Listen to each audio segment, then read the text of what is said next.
আসসালামু আলাইকুম প্রিয় বন্ধুরা। আমি হচ্ছে একটা গার্মেন্টস অ্যাক্সেসরিজ সাপ্লায়ার কোম্পানিতে জব করি। তো আমি কি ধরনের আইটেমগুলো করে থাকি সেটা আপনাদের সাথে একটু শেয়ার করি, হ্যাঁ? আহ, এই দেখেন একটা ব্র্যান্ড, সেটা হলো জ্যাকেল। হ্যাঁ, ওদের এটা হচ্ছে ওদের লোগো। আর ওরা কি চাচ্ছে, কেয়ার লেভেল চাচ্ছে।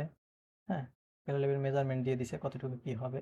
হ্যাঁ, তারপর এটা হচ্ছে ওভেন লেভেল হবে জ্যাকেল। অনেক সময় আপনারা দেখেন বিভিন্ন শার্টের সাথে, টি শার্টের সাথে এরকম লেবেল লাগানো থাকে, সেগুলোই মূলত আমরা করে থাকি। হ্যাঁ, তারপর এটা হচ্ছে প্যান্টন, দেখেন এই দুইটা কালারের কম্বিনেশনেই এটা হবে। হ্যাঁ, এটা জ্যাকেল কালারটা এরকম আর গ্রাউন্ড কালারটা হবে এই প্যান্টন। এটা হলো প্যান্টন। প্যান্টন অনেকে বুঝেন কিনা জানি না, অনেকে হয়তো বা প্যান্টন জিনিসটা বুঝেন না। আমরা মূলত বায়ার তো মনে করেন এই কালারটা দিছে। হ্যাঁ, এখন আমরা তো এই ছবি পিকচার দেখে তো আর আমরা কালার কম্বিনেশন ঠিক রাখতে পারবো না। আর গার্মেন্টসের কাজ হচ্ছে 100% কালার অ্যাকুরেট না হলে ওরা নিবে না, ক্যান্সেল করে দিবে ওটা। তো আমরা সেটা 100% কিভাবে করব, সেটা হচ্ছে এই প্যান্টনের মাধ্যমে। এই ওরা প্যান্টন দিয়ে দিচ্ছে 60 76 সি। এই প্যান্টনটা যদি আমি ফলো করি, প্যান্টন বই থাকে ওয়ার্ল্ড ওয়াইড, আমাদের বই আছে। এই বই যখন আমরা ওপেন করব তখন এই প্যান্টনটা খুঁজবো, তখন দেখবো এই কালারটা আমরা পেয়ে যাবো। এই কালারটা ওই প্যান্টন বইতে যেরকম আছে আমরা সেম ওইভাবে ছাপাবো, তারপর প্রোডাকশন করবো, তাহলে আর সমস্যা হবে না। তাহলে 60 76 সি দেখেন, এটা একটা কোড। হ্যাঁ, প্যান্টনের কোড। এটা যখন আমি ধরেন গুগলে সার্চ করবো 60 60 76 সি, 60 76 সি প্যান্টন।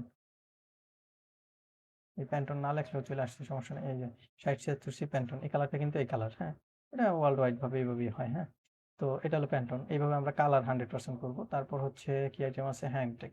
তাহলে হ্যান্ডটেক, এটা হলো ফিট টেক। হ্যাঁ, এরপর হচ্ছে এটা হলো ট্রান্সপারেন্ট টেক হবে। উম, এরপর হলো ওই যে একটা হ্যান্ডটেক আছে, হ্যান্ডটেকের সাথে কি হবে, স্টিকার হবে। এই দেখেন এই জায়গাটা কি দেখাইছে, বারকোড। এই বারকোড হলো, এখানে বারকোড স্টিকার হবে। এই বারকোড স্টিকার ওরা ইনফরমেশন আমাদেরকে দিবে, একটা এক্সেল চার্ট দিবে হয়তো বা, যেভাবে হোক দিবে।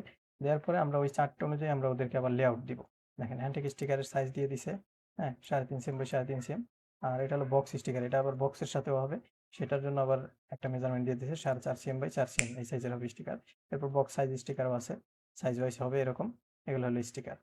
এই আইটেমগুলো মূলত আমরা এভাবে, এখন এটা স্যাম্পল করব, স্যাম্পল করে ওদেরকে দেখাবো। সব কিছু ওকে থাকলে, কালার কোয়ালিটি ওকে থাকলে, পেপার কোয়ালিটি ওকে থাকলে, ফ্যাব্রিক কোয়ালিটি ওকে থাকলে, এরপর ওরা অ্যাপ্রুভাল দিলে অথবা না হলে কমেন্টস করবে। হ্যাঁ, এরপর আমরা ওইটা কারেকশন করে অ্যাপ্রুভাল নিয়ে তারপর এটা আমরা প্রোডাকশনে যাব। এরপর কোয়ান্টিটি দিবে, এটা কোনটা কত পিস লাগবে, কোন সাইজ কত পিস লাগবে, ওই অনুযায়ী আমরা এটারে প্রোডাকশন করব। প্রোডাকশন করে আমরা মূলত এগুলা সাপ্লাই করব গার্মেন্টসে, ডেলিভারি দিয়ে দিব গার্মেন্টসে। এই হচ্ছে আমাদের কাজ মূলত।